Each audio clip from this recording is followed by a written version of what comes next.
And I am extremely happy to introduce the Prime Minister of Denmark, Mette Frederiksen, in this capacity, and the panel which is coming just now. The panel will be led by Mette F, who is a renowned journalist and an entrepreneur. And she will be talking to Mette Frederiksen, Prime Minister of Denmark. Mette Frederiksen took office in June 2019, and she was the youngest Prime Minister of Denmark when she took the position. She was just the second woman in the job. She is a true Atlanticist and an advocate for strengthening the European defense cooperation. She is a strong supporter of Ukraine and absolutely unshaken in her values and in her leadership. And I am very proud to say that she just accepted the award of Globsec, the Czech-Slovak Transatlantic Award last night, and we are extremely honored to welcome her also as one of our awardees. So ladies and gentlemen, welcome to the panel. Mette, please come on stage. Thank you. Thank you very much, Anita, and it's such an honor to be part of this conversation. Anita kind of highlighted what we're trying to do here at the Women's Leaders Council. It is absolutely imperative to have voices like the Prime Ministers be part of this, and other women leaders who tend not to fill these rooms because they have jobs to do, and sometimes they don't think that their voices need to be heard in this space. So I'm honored, Prime Minister, that you joined us, accepted the award, well deserved, congratulations. Last night, for those of you who were not part of that beautiful dinner, I do apologize on behalf of Globsec. There's only so many spaces available at these dinners. But Prime Minister, you made a very impassioned speech, which I'd like to pick up on so that we can share some of what you said last night. And one of the things that struck me was your undying support for Ukraine. You are very much passionate about going all the way because it is imperative to the defense and security of Europe. But you said something quite interesting. You said, quote unquote, all talk of red lines have to end. What did you mean by that, and could you expand on that? Morning, everyone. What an opening question on a Saturday morning. Well, yeah. It is Saturday. It's still summer. It is still summer, but not in Ukraine at the moment because the Russians are being extremely aggressive while we are sitting here once again. I think, first of all, it's a big mistake to talk about red lines when you are at war. It's simply giving your enemy, the aggressor, Russia, two good cards on their hand. So that's the basis for what I said yesterday. And secondly, talking about red lines when it comes to donations is, of course, a big mistake because you have to put it the other way around. What do Ukraine need to win this war has to be delivered. And I think we have talked too long in Europe and in the US and with other partners about, we have said for almost 2.5 years now, we cannot let Ukraine lose this war. We have to change our own attitude. And instead of that saying, we need to ensure that Ukraine can win this war. Thank you. And then finally, I think we need to stop talking about restrictions on weapons used by Ukraine. Of course, everything has to be in order with international law, but as long as it is according to international law, I would suggest, and my advice to all of us is to not talk about restrictions and again put it the other way around. They need to be able to defend themselves, and self-defense is also about using weapons the other way. So that was the 3 points I wanted to make yesterday, and I did it very short, and hopefully now you get it's all the way around. It's an interesting point you bring up because the Belarusian opposition leader yesterday said that Europe talks a lot. The sound of support is loud and clear, but the actionability behind it is less so. You want the red lines gone, but at the same time, we have an entire populace in Europe wondering why Ukraine should matter to them when they are still dealing with cost of living crises, coming from COVID down to all the other issues that we've seen with the energy crisis.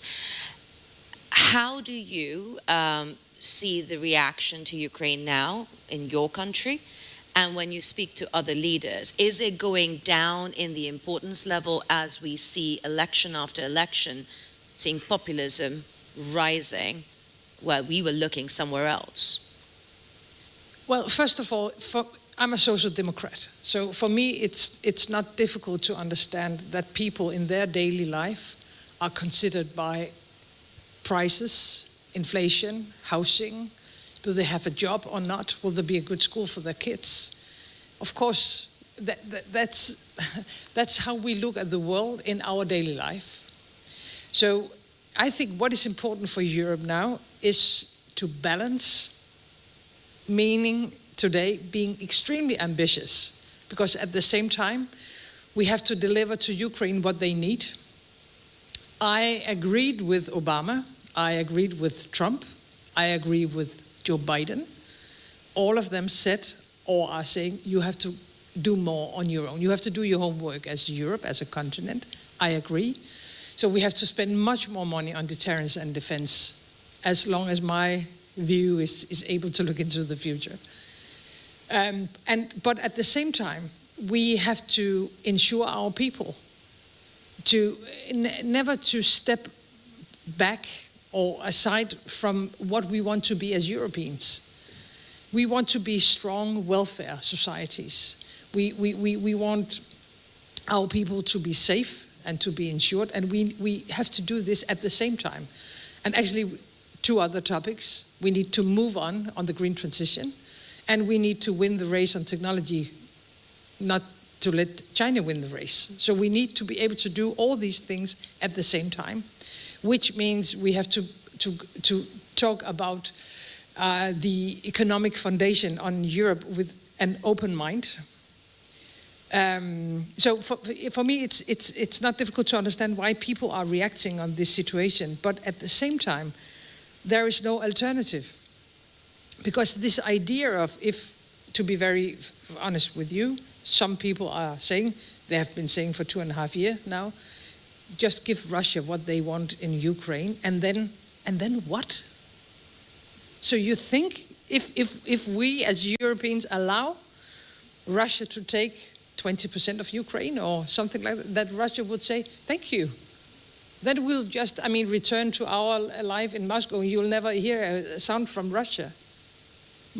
My guess is that they will say thank you, and then they will move on. They will move on in Ukraine or in other countries nearby Ukraine, or maybe even NATO countries. And that's why we have to be very honest, we have to be very strict, that there is no alternative to Ukraine winning this war. Because if Russia wins, then all of us lose. Not only in Europe, but actually worldwide. I think that brings up a pertinent question from one of our audience members who asks, how should we then counter political parties who are sabotaging help for Ukraine in the name of populism and perhaps potentially also Russian funding and money? How do we do that? Well, let's start with the positive things. You have never had such a strong European Union as we have today. The European Union is stronger now than we were before COVID-19, before inflation, before the war. And we have been able to stick together. We have sometimes some internal discussions, but if it was like 12-15, that would be a major problem for all of us. But it's not 15 against 12. It's 26 against 1. Or 1 against the rest of Europe. And until now, we have been able to manage that situation. So our unity is, of course, one of our strongest weapons, and we have to stick to that, and we have to fight for it. And the same goes for NATO. I mean, you have never had such a strong NATO as today. We have 2 new member countries, and I mean, we are sitting closer to each other than before the war. So this is when it I mean, to say it very short, it's a question about political leadership. If you agree with me that there is no alternative and the conclusion has to be written already now, then you just have to fight for it. Do you think the picture will likely start changing and soon enough with the elections in the United States and wherever they may lead? And also, you are starting to see a bit of a challenge in countries like France. You're seeing it across the board. Do you see this unity that you talk about starting to dissipate because of these kind of political parties that are coming up? No, not really. And I've been asked this question for almost 2.5 years now, and until now we have been able to manage. I don't know what will take place in the US this November, but I know as a European that no matter what will happen in the US and no matter who will be the next president, I think we have to be able to do more on our own. I think they have been right. 2% has been a discussion for quite a long time, and I'm you know, it's quite embarrassing because Denmark have not for many years been able to reach that target. We are delivering now, and we are going to continue to do that forever. And we have a strong support for that in Parliament, and I think also among the Danes. But I mean, the Americans have been right, and I am transatlantic by heart. In Denmark, I'm saying not even a single paper will ever come between the US and Denmark. And I will be forever grateful for what they did during the Second World War, and also what they're doing now. But Europe has to stand up, and I mean, a Europe that are not willing to defend itself is not a Europe. So instead of, you know, having long academic discussions about what's going on in US, we could just do what we have to do. And it's not that difficult. I mean, it's simply just to scale up and to speed up and to do what everyone expects from us. Scaling up and speeding up brings up another question, very relevant from an audience member here. Mette Frederiksen, and I apologize if I massacred the last name. You said Ukraine can use Danish F-16s on Russian territory for self-defense. Would the Kursk incursion fit into that definition? First of all, I am extremely proud that our F-16s are now working in Ukraine. I am sorry that it took so long. I was ready to deliver them from the beginning of the war, but once again we had quite long discussions about was it a good idea or not, and maybe that's the most important thing, to end discussions and just do what is needed. Now they are flying, and the pilots are doing a good job. Unfortunately, we lost one of them a few days ago. We have said from the Danish government that we are not putting restrictions on F-16s. It has to be according with international law. When you're talking about very specific operations, then I will not on stage be able to answer you, because it is on very specific operations, and it has to, well, that's a discussion we have among allies. But from our point of view, we have given these jets with no restrictions than according to international law. I hope whoever is in front of that did not get hurt, and I'm sure that everything's okay. I did not hear a scream, so we'll continue the conversation. What did you make of the fact that human rights organizations were not happy with that decision of the Danish government? Do you believe they had a perspective that you needed to hear, that maybe providing that level of arms and ammunition was, say for example, amnesty? Did you have a thought saying, do I need to speak to some of the human rights organizations who are debating whether you should be sending F-16s to Ukraine? Well, I'm always listening to what people say, but everyone knows that you cannot win peace with a war. We know that. But you cannot win a war without military equipment. And for me, that ends a lot of discussions, because Ukraine has to win this war. And they are facing an extremely aggressive Russia. And the only way of winning this war is to give Ukraine what they need, meaning also giving what they need to push Russia back. Because it's not enough to give Ukraine what they need, you know, to hold the lines. That's difficult enough, but they need to be able to push them back. So of course I am listening also to NGOs and so on, but when at the end of the day, my job is to protect Europe and our citizens, and now the job is to protect them against Russia. See, you're listening to folks, and the applause is well deserved. And it brings up another audience member's question, which is a great follow-up, which is then what's really causing the United States and other countries to put those restrictions on weapons use? And how do you resolve this challenge? You were able to take a decision in your country. How do you resolve it for the others? Or how do you help them think differently? I'm not sure I can do that, but I tried also yesterday to say in my speech, and I'm very honored by, of course, receiving the words and the award, that for me, handling this war has not been difficult, because I think it's so obvious what is at stake, and we have tried it before, we have seen it all before. Not to compare what we are facing now with the Second World War, because I don't think you can ever compare two wars, and it's very different situations.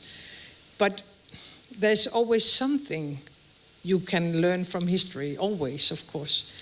And I think many Europeans thought during the 30s that if we were just talking with him, then we would be able to handle the situation.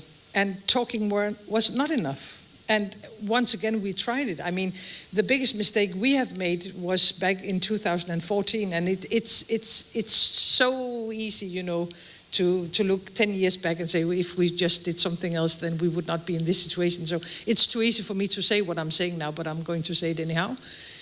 That was a big mistake. In 2014, we should have said, stop. No. We are not going to accept you entering Crimea. Full stop. It's over. It was how we did it back in history in Europe. It's over, Russia, Putin. You cannot enter another country just simply by force, changing the borders. It's over. But we did not. We did something very different. We thought, well, the Olympic Games, buying gas, talking with him, sitting with strange tables between us, everything like that. And, you know, so we were spending our money on everything different, but military equipment. And he did the opposite. And I mean, the only red line we should look at was a full-scale war in Europe. What lesson does that teach you, and what lesson should that teach all European leaders when it comes to China? Because last night's speech, you also mentioned that, and you pointed out to the fact that China is the reason that Russia can continue to do, and I'm quoting you here, what it's doing in Ukraine. So what lesson was learned from the diplomacy games that we were playing with Russia till Crimea and even beyond Crimea? I think there is a lot of things to learn. First of all, we have been too dependent on Russian gas and oil. And now we are repeating the same mistake with China on different kind of technologies. Big mistake. So we are really in a hurry, not just to continue making that mistake, but to change it. Secondly, I meant what I said yesterday. Russia is not capable of a full-scale war for 2.5 years, and at the same time building up many more capacities, meaning that in 2 to 5 years from now, if we don't stand together, and we are going to stand together, so it will not be the situation, they will be able to attack also a NATO country. But Russia would not be able to do this they would not be able to kill Europeans in Ukraine almost every day if it wasn't because of China. That's the heart. I mean, we have to realize that, and we have to understand how dangerous this situation is. And at the same time, what we are seeing now with Russia, North Korea, Iran, and China. That's the new situation for all of us. And so when you are asking me, what can we learn? Stop being naive and be stronger. Stop being naive, be stronger, but continue talking? Yes, of course. I mean, if we stop talking, that would be very strange. Then I don't know how to find the solutions. But we are working as we were in a peacetime period. I mean, we are thinking as it was a peacetime, but it's not. It's a wartime.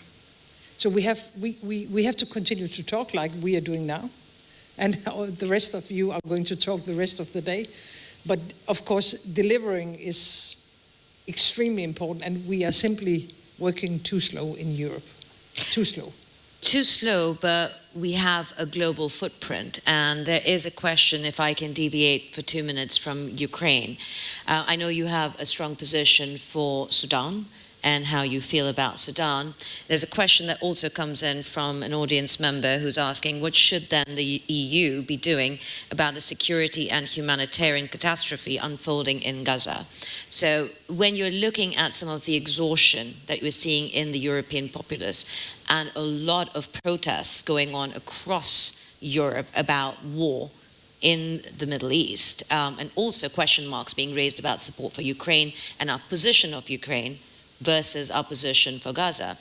How do you respond? What is our position? What should Europe's position be to equalize it and not look like we are choosing sides of our allies and have one set of European values versus another set of European values elsewhere? But I totally disagree with that point of view, because Ukraine has been attacked by Russia. Israel were attacked by Hamas. And of course, Israel has the right to self-defense. I mean, if Denmark was attacked by a terror regime, killing so many Danes, I would fight like a lion. So, I mean, of course, Israel has the right to self-defend, but it has to be according with international law. And the humanitarian situation in Gaza is terrible. And that's why all of us are trying to reach a peace agreement and to find solutions where Israel has not only the right to self-defense but feel secure, and at the same time that the Palestinians are feeling secure. So I'm a strong believer in a two-state solution, but it has to be a two-state solution, so it has to be respected from both sides. And that's our problem at the moment, because Hamas, they don't want peace. And they don't give a damn about human lives. Otherwise they won't, I mean, they are hiding behind civilians. So Hamas, they don't want peace. They don't want a two-state solution because they don't recognize Israel, and at the same time we have a government now in Israel who are not working for a two-state solution. Some of them are actually against it. So once again, I think it's the international society that has to push both sides to accept a two-state solution, and of course for the moment to ensure all the civilians in Gaza, but Israel has to be secured about their future. A very quick last point from you, because we are pretty much out of time. You mentioned yesterday Europe needs to do more. It's going to get expensive. You alluded to that at the start of this. As a final question from an audience member, if Europe moves on in their own defense, despite what happens in the United States, meaning, does that mean an acceptance of a French and British nuclear umbrella as an effective deterrence? Are we happy with what we've got in Europe? Is that going to be enough? In 2 sentences. Are we happy about what we have? No, we are not, because we don't have the defense and deterrence that we need. Nuclear is such a big and important question that I cannot answer in only 2 sentences. We have a very strong cooperation on this in NATO. We will have a European discussion as well. I don't consider this as the most important question, I have to say, for now. I would say defense and deterrence, our eastern flank, Ukraine, and building up capacities in general, I think is the most important questions. But I have an open mind also on other topics. But the conclusion is that Europe has to be willing to protect ourselves and our citizens. We have to do more. It has to be transatlantic. But when the US asks us to do more, the answer has to be yes. Yes, indeed. And if it gets expensive, it gets expensive. Prime Minister, thank you very much for your time. Please give her a round of applause.